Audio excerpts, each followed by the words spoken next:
Allez hop, tout le monde au marché, allez voir votre poissonnier. Le crabe est arrivé, c'est le temps de le manger. Il est frais ou le poissonnier va le cuire pour vous? N'hésitez pas, courez le chercher. Bien sûr, un bon crabe frais avec du beurre fondu, c'est magnifique. J'ai décidé néanmoins de vous faire des cannelloni au crabe avec des pointes d'asperges et un jus de vin de glace. Voici les ingrédients.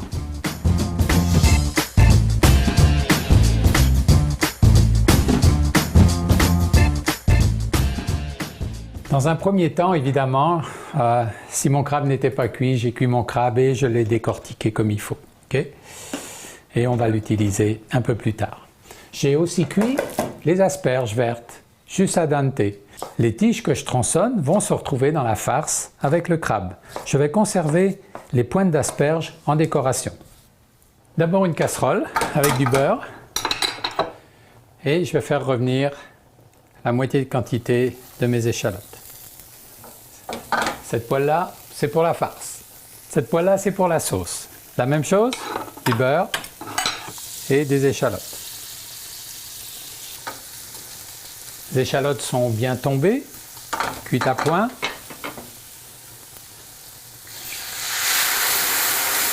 Pour la farce, je déglace au vin blanc.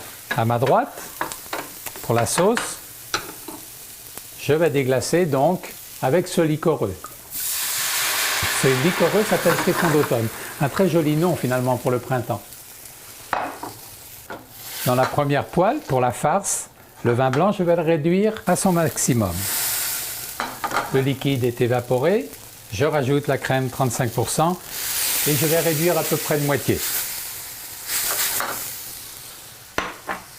La réduction du liquide de la sauce a été aussi réduite de moitié. Je la mets de côté et je vais la terminer un peu plus tard en la montant au beurre avec un pied mélangeur. Je sale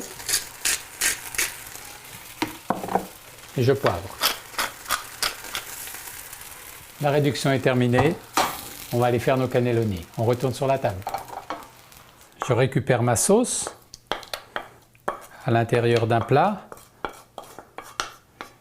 et nous allons faire les mélanges, à savoir les pointes d'asperges et le crabe.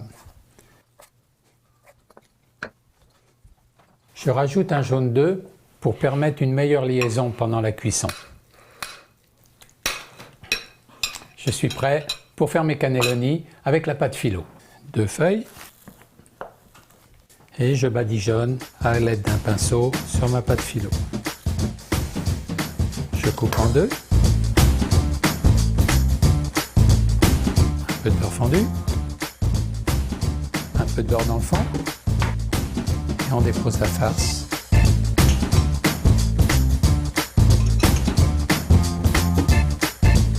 Un peu de parmesan.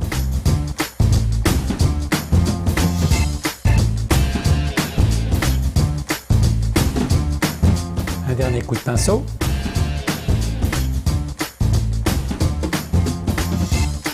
Et au four pendant environ 10-12 minutes à 375 degrés. Et pendant ce temps-là, nous allons faire la sauce. Je mets ma réduction d'échalotes et de vin dans un conteneur. Le beurre.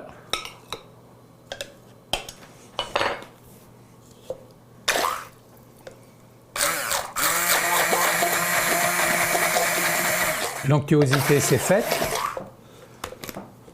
Il me reste à la remettre à l'intérieur de ma casserole et la garder au chaud. Ne vous éloignez jamais de votre four avec de la pâte philo dedans. Ça peut aller très très vite. Mais disons qu'à 375 degrés, une douzaine de minutes, le chronomètre n'est pas si mal.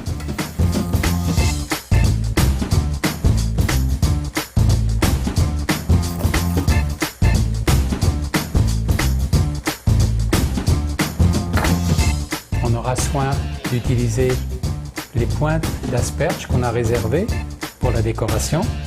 J'ai remis ma sauce au chaud et il suffira de saucer notre ail. Voilà, bon appétit, je crois que je vais me mettre à manger.